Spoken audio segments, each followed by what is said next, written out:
everybody. I'm Ninjo X, the Enlightened Gamer. Welcome back to Let's Play Twilight Princess. I'm coming to you in post with this one. No, most of the episode is going to be in post, as a matter of fact. And the reason for that is, well, there's a bunch of reasons. The first reason is that, well, I already recorded this once and had to scrap the recording. Scrapping a recording isn't something that I take lightly, because I want to be somewhat transparent and I want it to seem genuine. That's why I don't play games whenever I'm just getting ready to let's play them. I don't practice. I immerse myself in the music, I immerse myself in the lore, but I don't practice. Because I want there to be still some genuine sense of discovery and some genuine shared experiences. Well, I've mentioned before that my equipment isn't very good. It's very, very basic stuff. And it still was pretty expensive, at least by my standards. But it's not top of the line by any stretch of the imagination. Anyways, I tried to record this, and this episode of Twilight Princess, literally everything that could have gone wrong went wrong during the first recording. First, my camera and capture device just kept on going in and out, to the point where it was almost unusable. Then, it messed with my head so much that my equipment wasn't working that I started playing worse and worse and worse. Normally, I know that Rage can be very funny. Rage can be very entertaining for Let's Plays. But there's a difference between Rage and Fury. And I crossed that threshold during the scrapped recording. I don't want to make a bad name for myself on here as some monstrous human being that is a hypocrite in everything that he stands for. As a Let's Player, I have the ability to control what I put out. Almost all the time. With the past couple games that I've played, I haven't always had that option. Because it's been one take or die. Most of the time. Twilight Princess is the first game that I can really go beyond that and that I don't have to succumb to it. So, I'm going to be completely honest with you guys. I got to shortly before the end of where we're going to play today, and I game overed. Between the audio cutting out, the capture device stopping, and the camera stopping, I was so thrown off my game that I wasn't able to get it together. And I game over. But it wasn't watchable. It wasn't even remotely watchable. I feel that by being honest with you guys about this, I'll at least redeem myself a little bit for having to scrap this footage. I didn't even want to record today at first. Today has been a bad day. Yesterday was a bad day, and today has been even worse. Today started out like an ordinary day. I got to spend some time with my mom, which was nice. I got to go get food, which is always helpful because, well, I need to eat to survive. But then things went downhill. I knew that my grandmother was getting some tests done. She had already survived anal cancer, and it had been completely eliminated, at least as far as the doctors knew. Well, they tested her today, and the cancer spread to her liver. It's inoperable. She has between 1 and 2 years to live.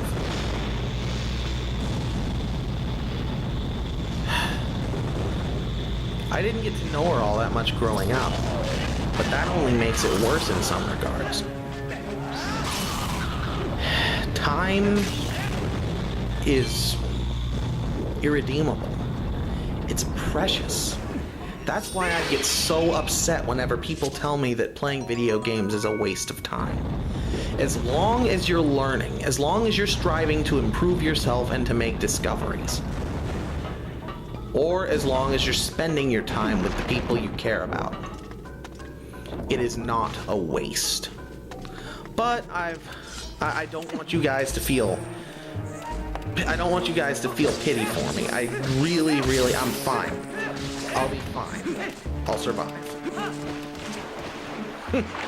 Actually, a big shout out to the guys over at The Completionist. They already know because I told them, and I know Greg responded to my comment, that their episode that aired today actually is what made me able to record this. I was really down in the dumps for obvious reasons. But it's funny what just a simple little joke can do to turn around your whole perspective. Just make you just completely forget about your worries. Make you be able to smile again.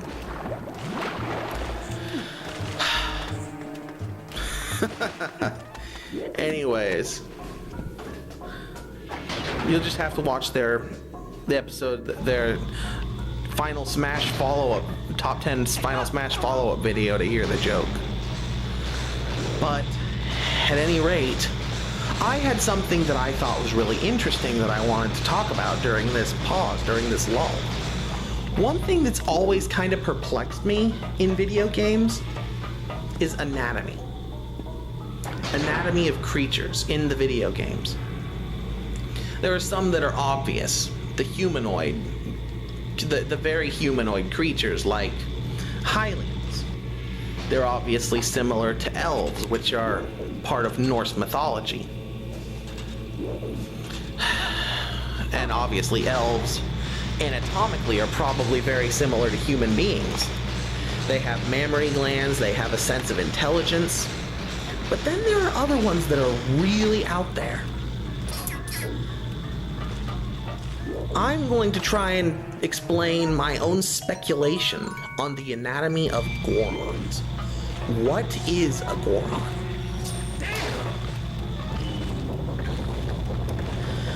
A lot of people would say, well, Gorons are obviously mammals, that they just eat rocks. But that's it. There's no mammal alive on this planet that can survive off of just mineral deposits alone. And also, there's the perplexity of there being no female Gorons. And don't try and tell me that, well, because they didn't want to make weird female creatures, because Zelda games have always done that. From the Great Fairies to the Zoras, they have always had weird female mythical creatures. It's just part of their style, and I don't knock them for it. It's just part of the way that they make their games. It's very rooted in Japanese culture. So, I have a theory about Gorons. There's only one creature on this planet that can live mostly off of mineral deposits and water. Also include possibility of them eating bomb flowers, which maybe are similar to peat moss. Gorons have more in common with Toad than with Mario. I think that Gorons are fungus people. That they are fungi with developed musculature. I mean, they could technically also be slug people, but I like the concept of a fungus person a bit more. So, why do Gorons roll around? A lot of people think it's just because it's fun, but evolution doesn't create changes in our physical body for fun. They're all geared towards survival. I think that Gorons roll around to absorb the minerals on the ground into their bodies. That's why the Dodongo Cavern is so important, is because there are rarer minerals in those rocks. What about the spikes on some of the older Gorons? I think those are roots. I am Root. Sorry, I actually didn't get to see that movie in theaters. But I hope this has been fascinating, and I'm going to drop you back into the video now.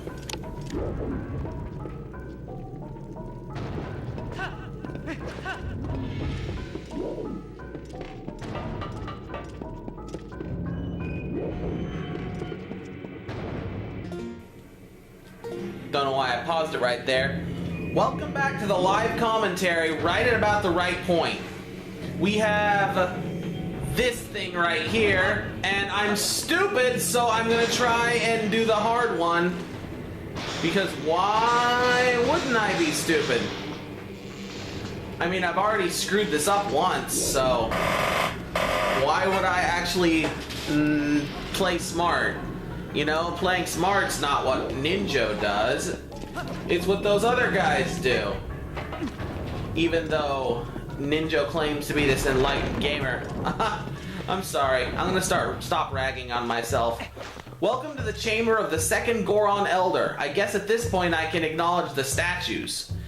Each statue, the last statue in the Elder Chamber in Goromado's or Amodo's chamber was red. This one is green. Triforce of Power, Triforce of Courage. I have a sneaking suspicion that the one in the final chamber is going to be blue. Also, this guy looks a lot like the Goron Elder from Majora's Mask. Is he holding a microphone? I hope that's supposed to be a microphone. I know there are a lot of chairs and stuff in this chamber, which is kind of weird. But anyway, we're just gonna go on ahead and talk to this guy. Oh, a young human. I am brother. I am one of the 4 elders of the Goron tribe. I am called Gor Ebizo. You have heard of the plight of our patriarch, otherwise you would not have come to see me. Oh, I could just be really greedy looking for treasure in your mines, but whatever. Yeah, take this, brother. The second part of the key shard. Now we have 2/3 of the key, the boss key. You know, I kind of like this. I wish they'd do this in more Zelda dungeons where they divide up the boss key into multiple locations. Now there's one more shard. But seeing you has reminded me of the dangers that lie in the path to it.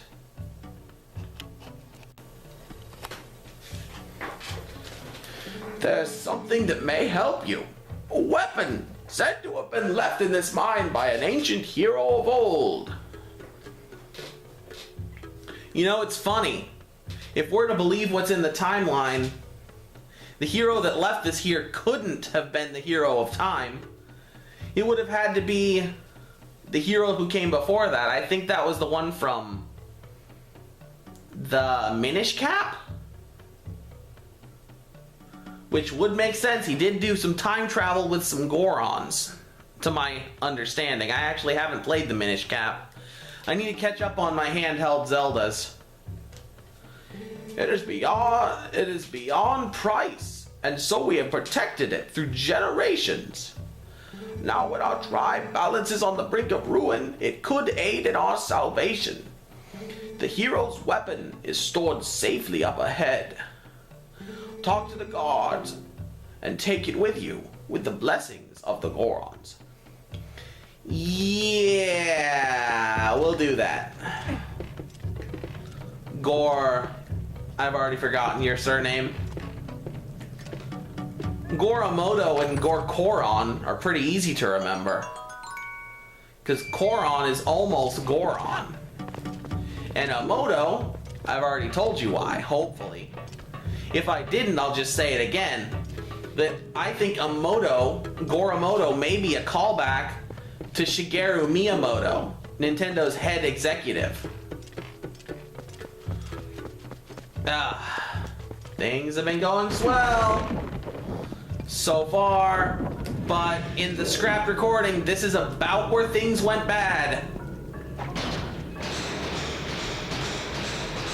This is just about where things started to take a turn for the worst. So hopefully I'll keep my wits about me. I'll have to do what I've said before. A lot of Let's Players just refuse to pay attention to what they're doing whenever they get to a tough part in a game. And I Definitely, I trapped myself. I had a trap match with this thing. In this next room.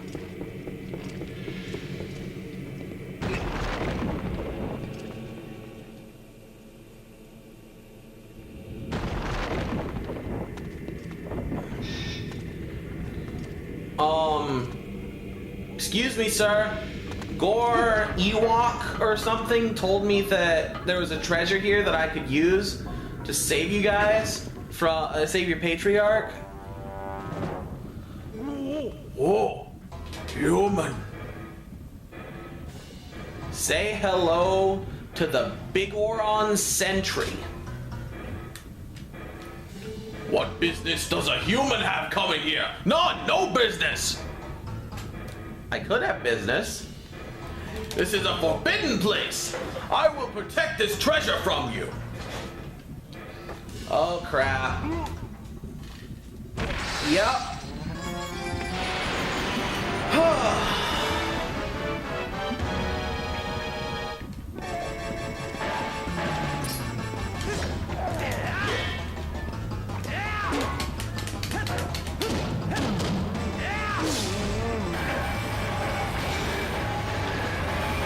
Yay, we're already doing better this time.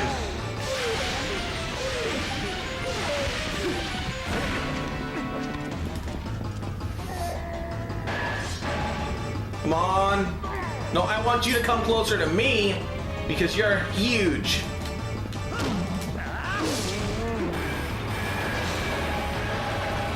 Yay, I figured it out. Last time my audio cut out right here and I couldn't hear what I was doing and I had forgotten how to fight him. Now I remember and it's gonna be Kate compared. I better not say anything.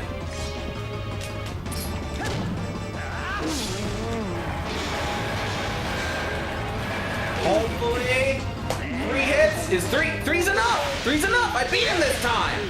I beat him this time. And he's just a kid after all. Oh, that hurt a lot. Who knew the humans were capable of such feats of strength? I doubt that many others are. Really, Ganon might be the only one who might be capable of a similar feat of strength. Maybe you are going to see the patriarch of our tribe. That's what I tried to explain to you, brudda. I didn't even want to fight you. So that is why you are here. In that case, take the weapon of the hero of the past. But in exchange, you must save the patriarch of our tribe. I can't really leave here until I find the fused shadow anyways, so... And according to Gorons, it seems like the fused shadow is what corrupted your patriarch, but... Okay. Things have been going Swellington this time.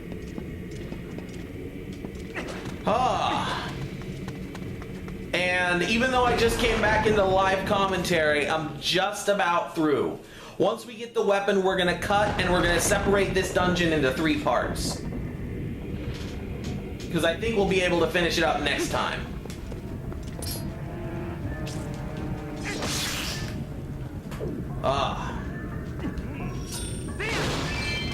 You guys, I didn't even really feel like recording today, but I'm glad I did.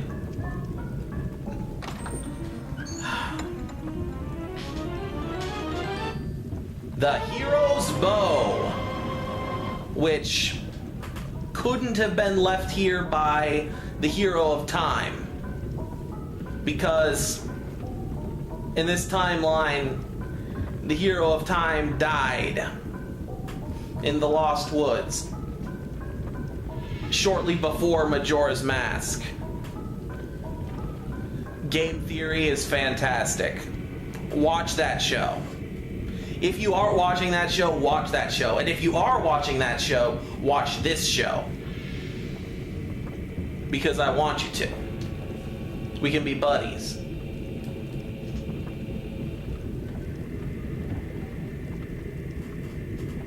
I like you guys. I love you guys. You're my friends. My friends. Carry up to 30 arrows. That's nowhere near as many as the slingshot, but then again, we probably won't need as many as the slingshot.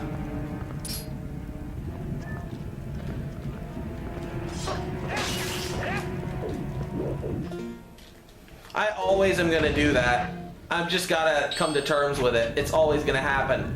And one cool thing about this bow is that it can somehow cut ropes. I think the bow in Skyward Sword does that too, so maybe this is left behind from that link. And this bow can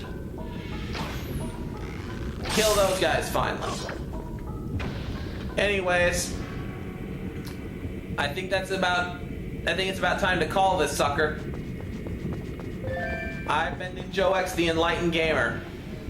Until next time, stay enlightened. Hey everybody, Ninjo X here. Thanks for sticking around to the end of the video. I really appreciate the support. If you want to give more support, why not click the like button if you liked what you saw, or consider subscribing if you really enjoyed it. Also, feel free to click on any of my other projects, my vlogs, my last Let's Play, which was Pokemon Blue, and just share, talk about it in the comments section, and enjoy yourselves. As I've already said, stay enlightened.